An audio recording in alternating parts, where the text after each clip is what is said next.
We are back once again with the No Box Sports Podcast, episode number 10. Don't you know that bar? And in case you didn't know, it's brought to you by No Box Entertainment.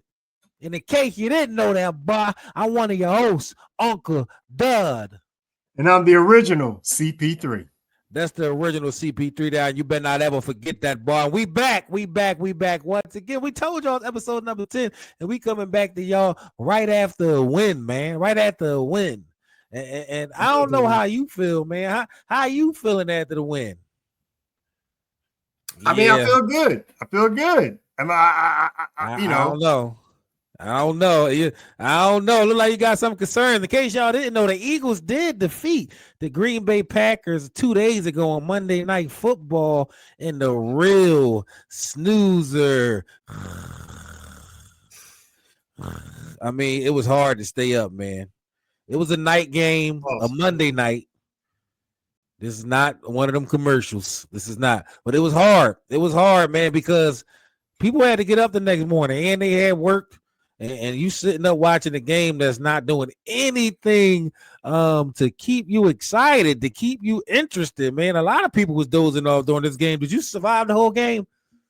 I did. I actually did, man. Surprisingly, I did, man.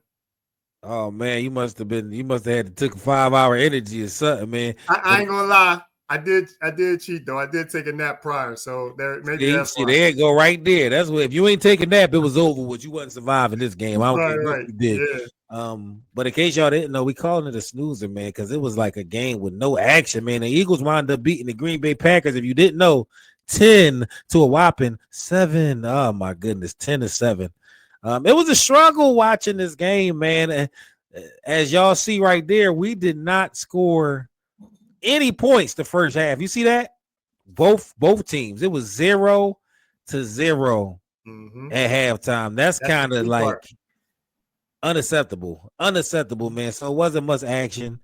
It was a couple turnovers. People want to call this a defensive game, man. How would you categorize this game, man? Would you call this game a game where it was just like great defense, or this a game where it was just bad offense? Because 10-7 is crazy.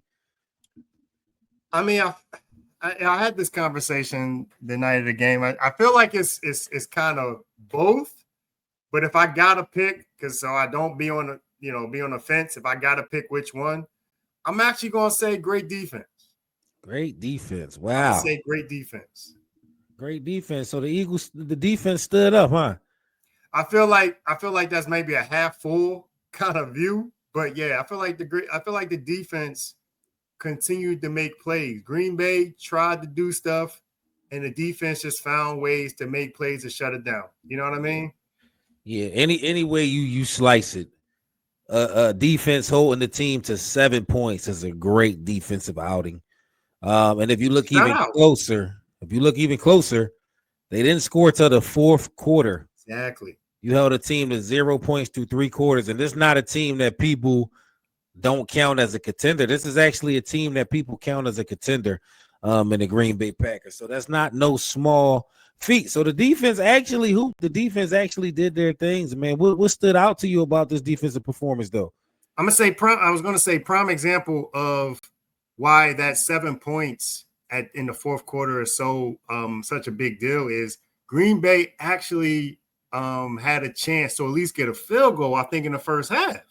Mm-hmm. And we somehow ended up making them turn the ball over to kind of end the half with the 0-0. So it's like every time that the Green Bay tried to kind of threaten to put some points on the board, they just found a way to make plays, man. That guy, Jalean Phillips, man, what he, for that being the first game since the trade, he has lived up to the expectations so far. Hopefully he can continue it.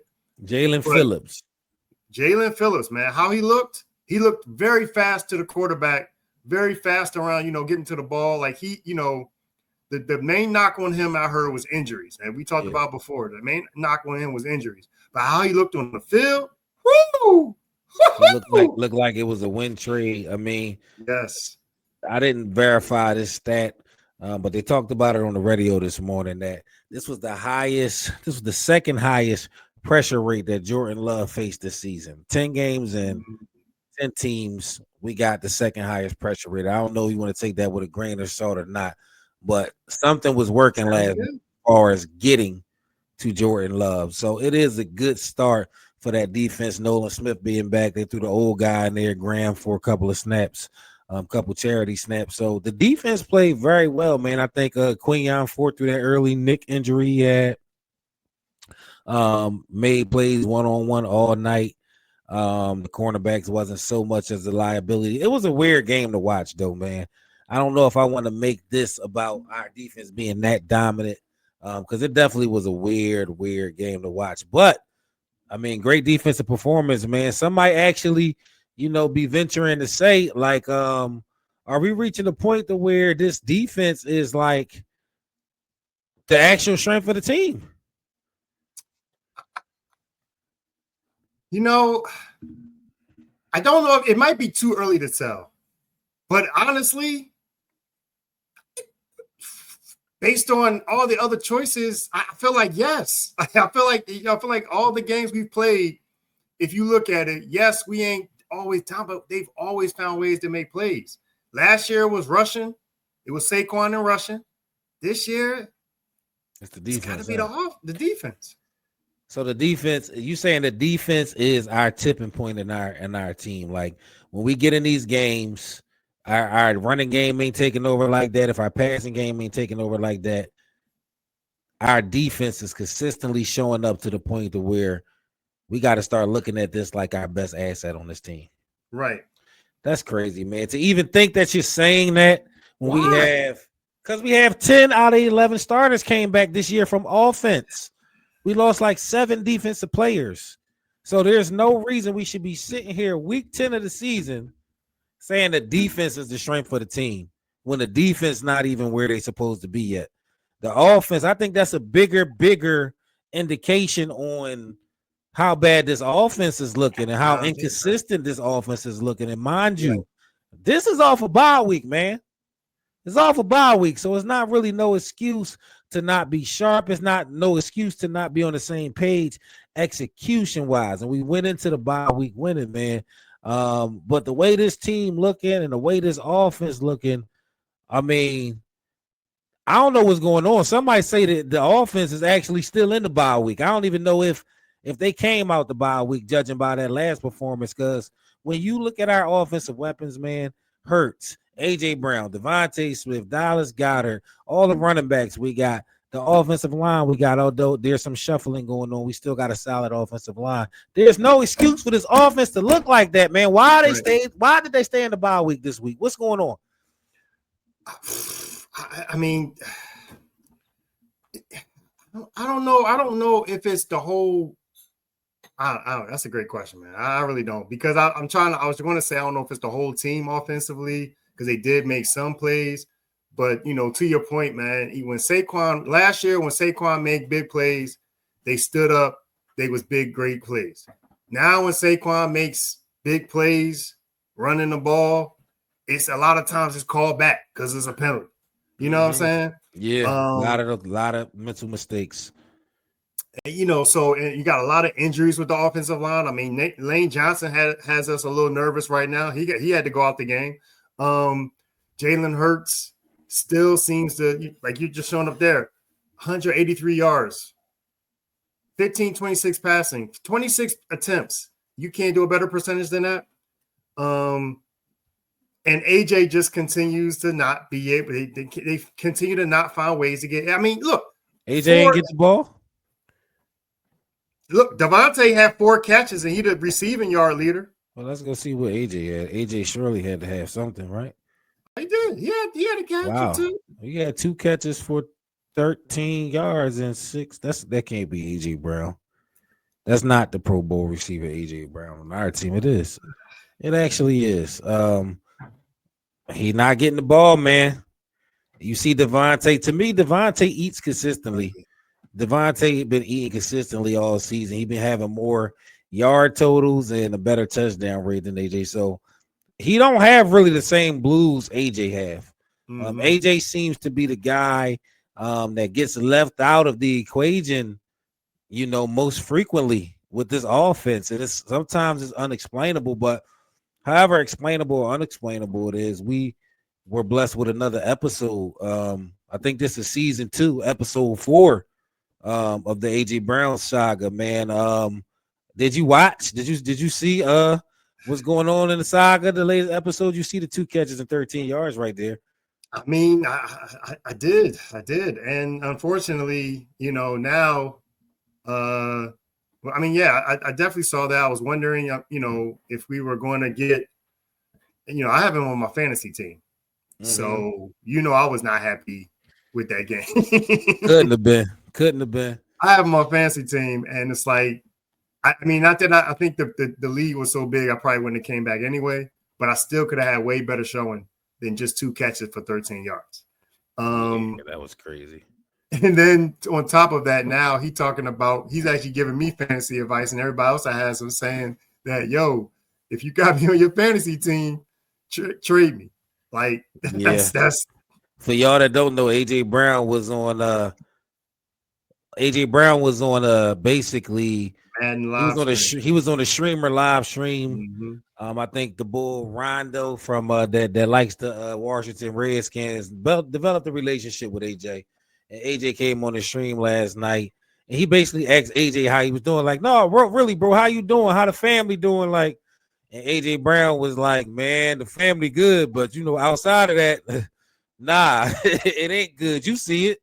And coming off the game where he had 2 catches, 13 yards, and that he went on to tell people if they got him in fantasy, trade him. And basically was just showing his displeasure with the situation. He didn't say nothing indicting nobody, but he just voiced his frustrations again in a public forum, and like he does often. So where are we with this though? Where are we? Hold on. He also said it was a shit show. I'm just, pardon my French. That's what he said. Yeah, exactly. And so let's not come on now. So my thing is, you talking about he ain't single nobody out, but pretty much by not singling anybody out, you saying it's the whole team. You saying you coming at the whole team. Like, let's not give him a pass now. Like, you know what I'm saying? So let's make it like he ain't singling nobody. He ain't say it was Hurts and nothing like that. But he's pretty much is just continuing to say whatever's like he's stirring the pot. Done. His attitude was dejected. He seemed like he didn't even really want to talk about it, but was just giving the real because he was on the platform and that's somebody he trusts. But even that is like but I don't know how I feel about it, because at this point we all know how AJ feel. We know. There's nothing he could say in the media or outside the media that'll have us think, oh, AJ, we didn't know. He feel like, no, we know he don't like this. We know he's trying his best to behave. When he got on that platform, he let the tongue slip again.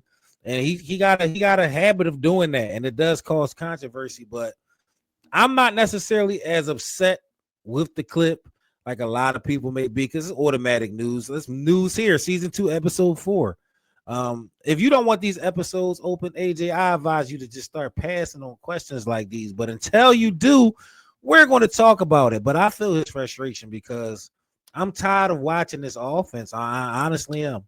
There's no way you can justify AJ Brown 2 catches, 13 yards. And it's not the first time this happened this season. This happened like 4 other times where he had under 20 yards, 2 catches. How? I don't understand. Right. I don't understand. I've seen y'all make AJ a priority in the past, and particularly before the last 2 years.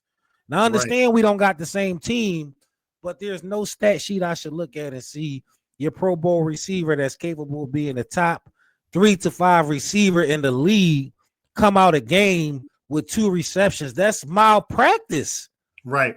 It's not the game plan ain't working. We're not stupid. We know it's football. You take the hike, you have an attendant receiver, and his options and things develop. So what? Right. Get the ball to AJ Brown. There's no reason he shouldn't have 5-6 catches every game. He knows this. We know this. Everybody knows this. It don't matter what the defense is doing. You never looked at an elite receiver in the past. The defense doing this. We can't get you the ball. What? That's the whole nature of a receiver. I'm not covered. Right. It makes no sense for a receiver of that caliber to be getting looked off on a consistent basis. Then you expect him to be there and just be regular. We all see it, man. We all see it. Even if you got to force feed him, I don't care. You're right. I don't care. Because if it comes down to I'm looking him off every time just because of what his safety is doing, you might not throw him the ball. He's not that type of player. Just throw him the ball. Don't matter what the safety doing. They threw the ball to Jamar Chase 23 times. You think a safety wasn't shading? It don't matter. Get your receiver the ball. AJ, you drawing. And you but we understand, and I'm getting to the point to where what you want him to do, he malfunctioning. He running 80% of the routes, getting open 80% of the time and getting looked off, and you want him to be cool with getting 2 receptions. Come on, it's weird. I don't know what's going on. I honestly don't. The biggest problem I think as fans is that we don't know if it's the play calling or if it's Jalen Hurts. Because you hear some people that want to say it's a play, like, people can say what they think it is. We don't know for sure. Some of it seems to be the play calling even in that game. And what I mean by that is it's not the plays drawn up for AJ, but it's also the when they call certain plays that put them in situations that set them up to fail for AJ, if that makes sense. You know what I'm saying? So it's like you running a dumb behind running play when everybody knows you're going to run the ball and you lose yards. So instead of being, let's say it's a first down or second down, instead of being second down and 10, right? Instead of being second down and 10 or third down and 10, it's second and 15. Because you're done behind, tried to run an obvious run play, which set us back 5 more yards. So then when it comes to third down, you know what I mean? You're making an obvious passing, and it's like at that point, the defense, it makes it easier for the defense. So I don't know if it's play calling on that. I don't know if it's Jalen Hurts, again, what you said earlier this season, which is that he's not throwing up the 50-50 balls to AJ enough. You know what I mean? But look at every time he does. Look what happens. So that's what I'm saying. Is Jalen purposely not doing it? Or is he not seeing it? Or is it just that the play calling is so, like, I don't know who's really to blame for? Or is it a combination of both? It's a combination of both, I feel. And it's malpractice on both sides for the coordinator not to say, throw AJ Brown the ball right here. If he's getting doubled, throw it early.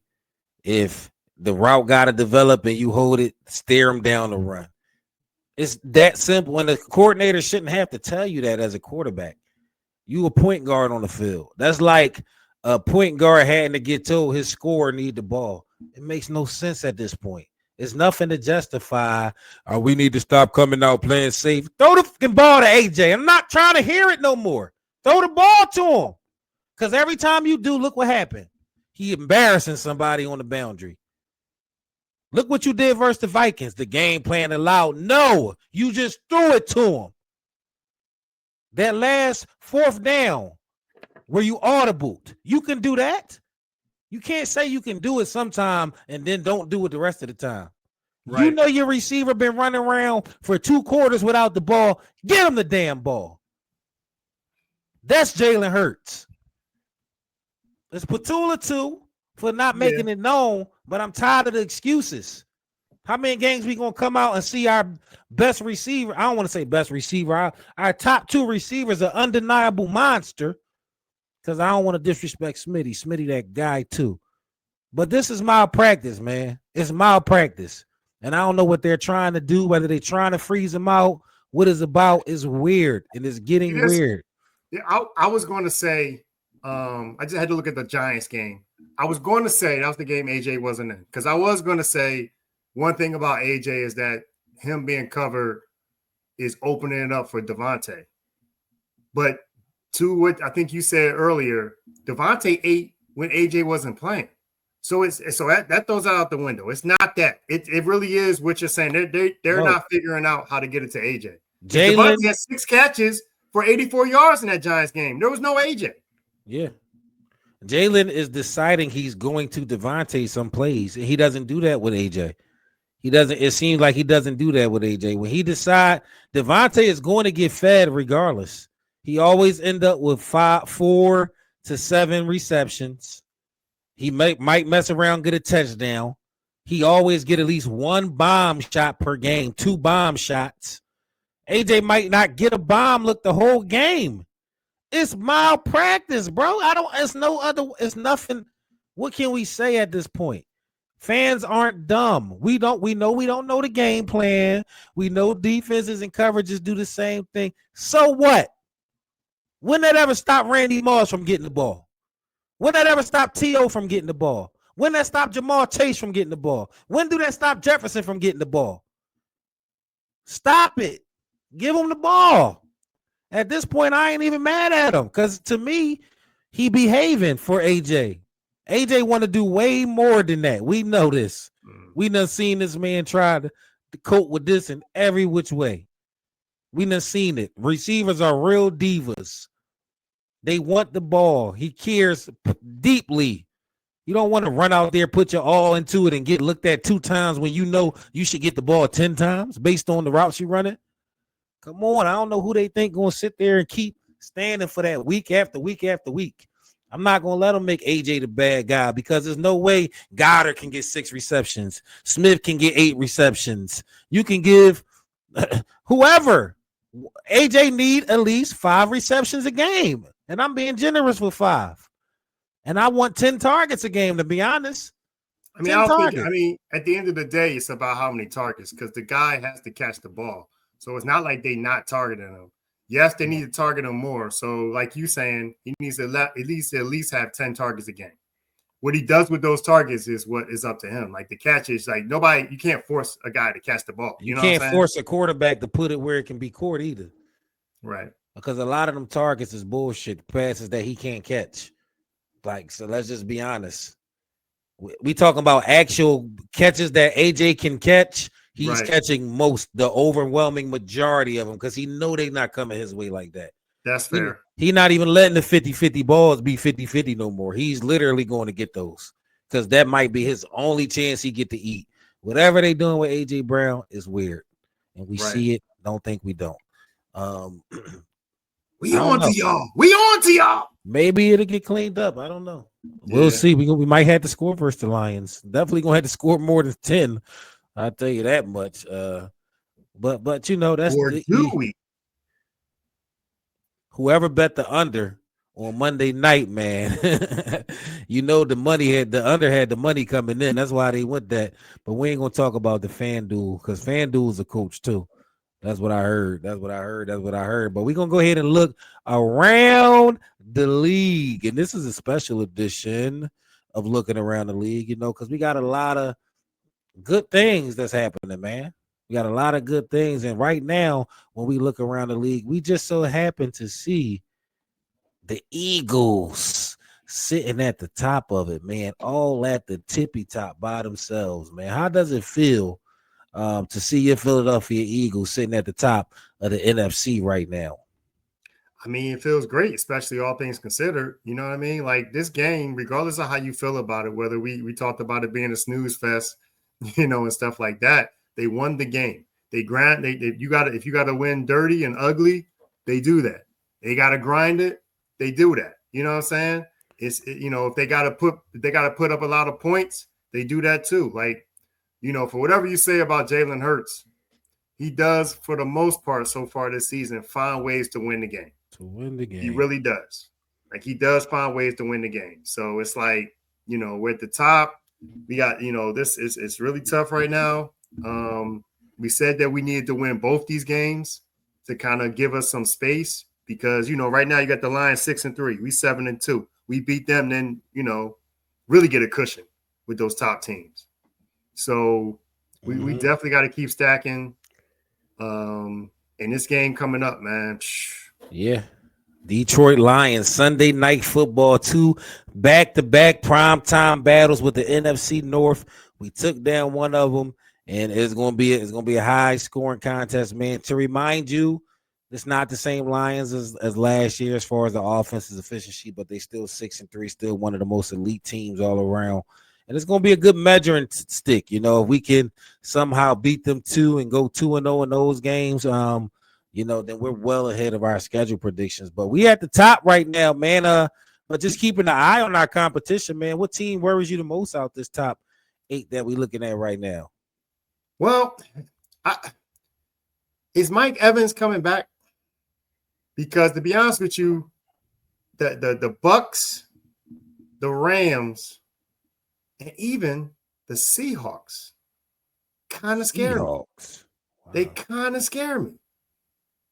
Yeah. They do. And I'll say I'm a little bit less scared based on how our defensive line played against the Packers. If they can get pressure like that against Sam Darnold, against Baker Mayfield, definitely against Matthew Stafford, I'll think differently. If they can really do that consistently, getting pressure on quarterbacks like that, I'll think differently. But for right now, yeah, I'm a little nervous. Yeah. I mean, I understand. I can hear what you're saying with the Tampa Bay. They play us very tough. Exactly. I do think they're getting Mike Epps towards the tail end of the season. Maybe even like right before the playoffs. Right. The Rams, solid team. They've been knocking at the door trying to get us the same record as us. You know, they owe us one, honestly. So I really don't want to see them again. Green Bay, I'm not so much worried about. I don't think Love has it to get it done. Detroit, of course. If we got to go down there to that field and we not playing our best game, they could definitely get us. Right. Seattle, I'm not worried about at all. I'm sorry. Wow. Why? It's Sam Darnold. I'm not going to believe it. Just not going to believe it. I'm sorry. I just don't think he took the step. I seen him last year with the Vikings, solid. As soon as he got to the playoffs, same Sam Darnold. I think he's figuring out how to be a great regular season quarterback. I do want to say that he took a step as far as throwing the ball and being a pure passer and not being shell shocked out there. He's commanding the team. It looks good. I can't lie. It looks good. But just the same kind of way I feel about the Colts and Daniel Jones. I don't believe that they're ready to step in no primetime spotlight and make no Super Bowl run. Maybe a first round win, solid first round win, but nah, not worried about that. Now if everything works right, they're gonna have to play these teams below us. You like them to beat Detroit? I don't. You like them to beat Tampa Bay? I don't. You like them to beat the Rams? I really don't. So I don't know. We'll see. I mean, okay. We'll see. But they are number 2. I don't want to act like it ain't legitimate. You see it right there. They've been putting up a lot of points, man. Whether it be the defense or the offense, they've been putting up a lot of points. I don't know. They've been hooping. Yeah. Can't lie about that. But that's how I look around the league with the Eagles sitting at the top. King us, man. King us. All y'all trying to jump out the window after them little 2 losses. I told y'all, settle down. It's a long season. I'm not saying we back yet, but I'm just saying 7-2 is in first place is a heck of a place to be. Right. You know, heck of a place to be. And I need y'all to realize that this is season 3 of the No Box Sports Podcast. And this right here happens to be episode 10 for the win. And in case you didn't know, I'm one of your hosts, Uncle Dud. And I'm the original CP3. The original CP3 better not ever forget it. Let's get into these 76ers because they're not going to let us forget them this year. Sixers start 7-4. Oh, man, that's a solid start. Nobody expected this coming into the season. And you know, when they started hot, they actually started 4-0. And at that time, you know, the hype train was at an all-time high. People was ready to jump out the window, but they kind of leveled out some. So we're not where we at when we started the season.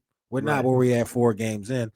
Kind of at a little solid chilling place right now, man. My question to you is, are you ready to adjust your expectations you had of the 76ers at the beginning of the season? I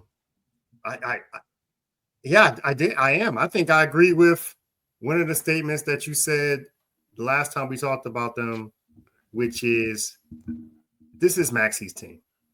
It is. It's Maxi's team. It is. Don't get me wrong. Embiid is still the man, and he's a great player, should I say? But you can still be both those things and then not be your team. You could just be a great player. Like there's some great players that not necessarily had to, or it's got to be them. I mean, that can be you. Yeah. But right now, this is Maxi's team, man. Maxi's team. Maxi for MVP. Yes. Second leading scorer in the league. Big shot taker, big shot maker, big shot facilitator.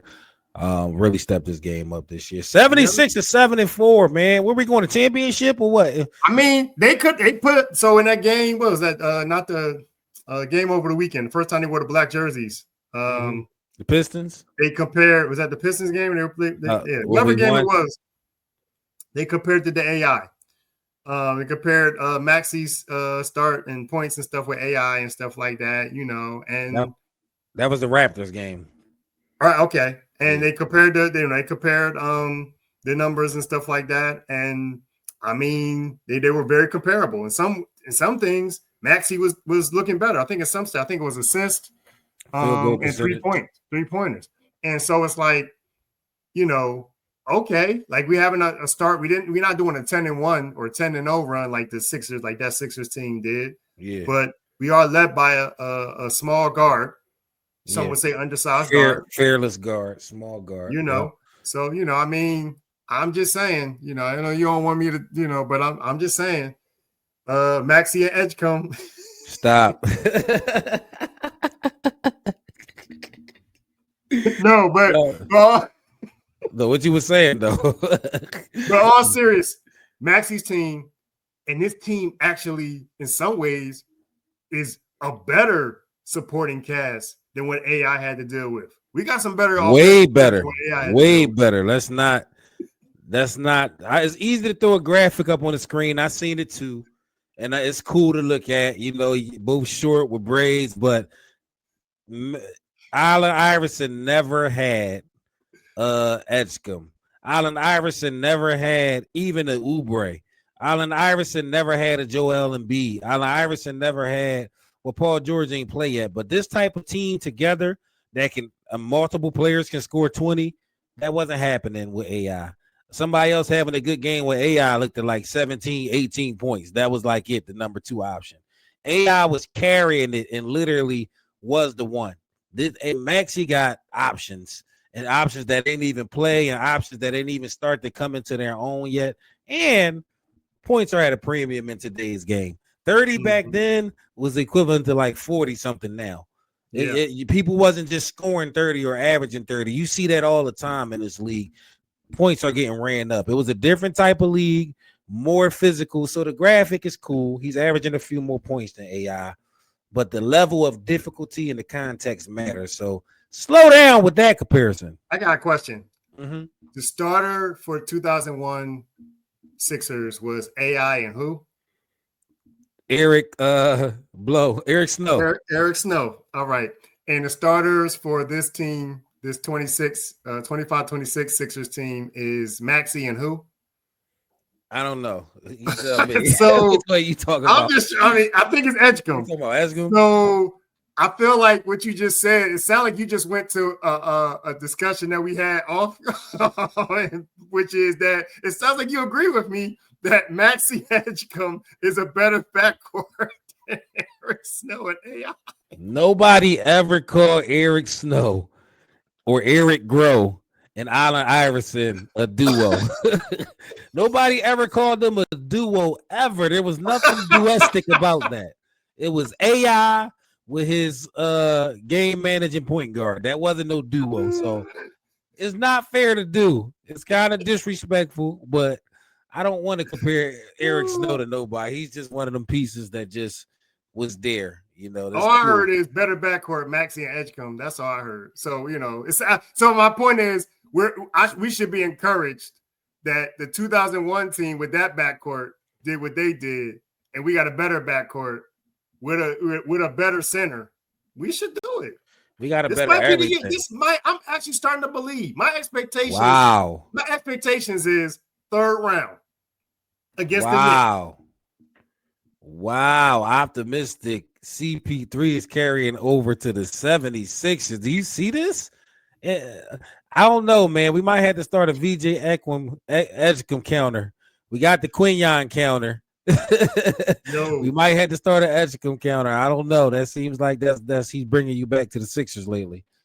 He got to work on his 3-point shooting, but he is so fun to watch, man. Not to sound too, try to slow down my expectations as well as not sound too like I'm gushing as a, say pause. But it's just like VJ Edgecombe is a fun player to watch, man, defensively and offensively. And him and Maxey together is a great tandem to watch.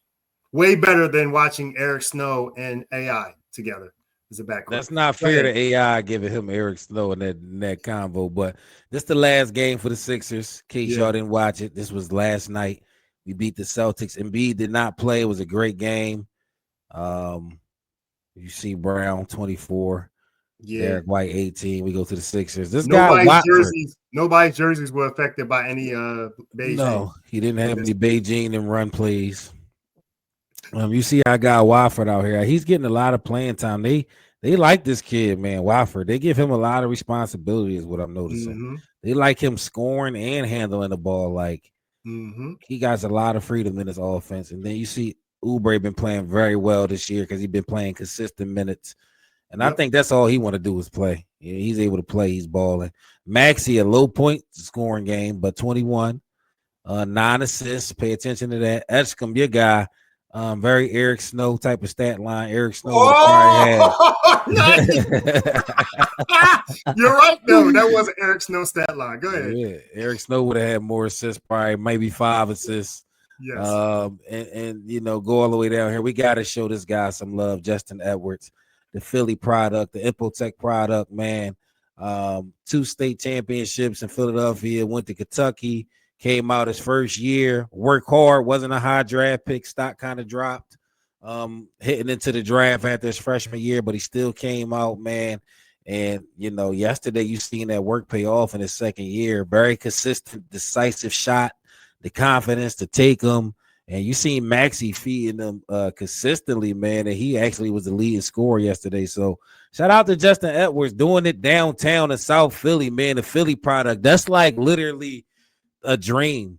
I couldn't even imagine. Probably was young, acting like he was hooping for the Sixers, and now you really hooping for the Sixers and all these stars on the team, and you the lead scorer, man. Right. So salute to Justin Edwards, man. Very nice rotational piece. Quiet as it's kept is, going to keep his foot in the rotation. He's not going to be able to get buried on the bench for how well he's been playing, man. So shout out to the Sixers, man. And B didn't play, as you see. Paul George still didn't play. McCain still ain't getting no minutes. So this team is going to evolve a couple more times. It's exciting to watch, man. So are we adjusting our expectations? The original CP3 said at least the 3rd round. And I'm going to actually say the same thing. I want to jump out the window, but I just don't know if the big guy is going to stay healthy. And if he doesn't, I don't know if we have enough to pierce that window if we don't have his element in there as being a positive on the team. So I won't jump out the window, but I will say 3rd round. We need to get out the 2nd round this year. That's all the season is about. And before it started, we was basically whatever. And now we back on past the 2nd round. So we'll check in throughout the season. 7-4. Great start by your Philadelphia 76ers, man. Y'all make sure y'all watch them. I think their next game is actually Friday. The 14th versus the Pistons, who actually have the number 1 seed in the Eastern Conference. So should be a good game, man. We just lost to the Pistons. Cade Cunningham fried. Did you see when he dunked on who he dunked on? Like, oh my gosh, I ain't even gonna repeat who he dunked on because I don't remember, but it was bad. It was bad. Oh, he dunked on Drummond. Oh my Lord. But just research. We got revenge coming up. We'll get him. Just research it, bro. That was bad. It was bad. But we got a rematch. Listen, that 3rd round prediction, just to be clear, is with Embiid included. Like it's not a 3rd round. Course. Okay, just to make sure we clear on that. We ain't that crazy. Yeah, but I'm surprised the Pistons. I mean, I know the Pistons was the playoff team last year, but 9-2. All right, great start by them. Yeah, they hooping, man. They hooping. Yeah. Cade Cunningham is a legit superstar. I love his game, bro. I love his game. I can't lie. Yeah. But we played him again Friday. Make sure y'all tune And that's the 76ers, man. We'll be following. I'm a little nervous. Season. Sorry, I'm a little nervous because they played without Tobias. You know, I'm a little nervous if they play with Tobias. We might be in more trouble. So now you don't get me started on Tobias. Don't get me started on Tobias. You're gonna have me bring back my boy Quaz, man. But yeah, in case y'all did not know, this is the No Box Sports Podcast, Season 3, Episode number 10. And I am one of your hosts, Uncle Dud.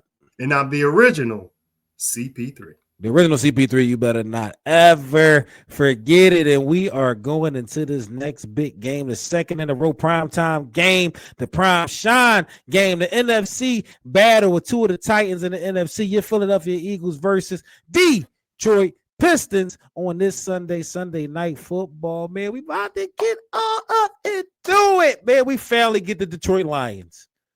We've been trying to get the Detroit Lions for 2 years because they've been talking crazy and greasy for 2 years.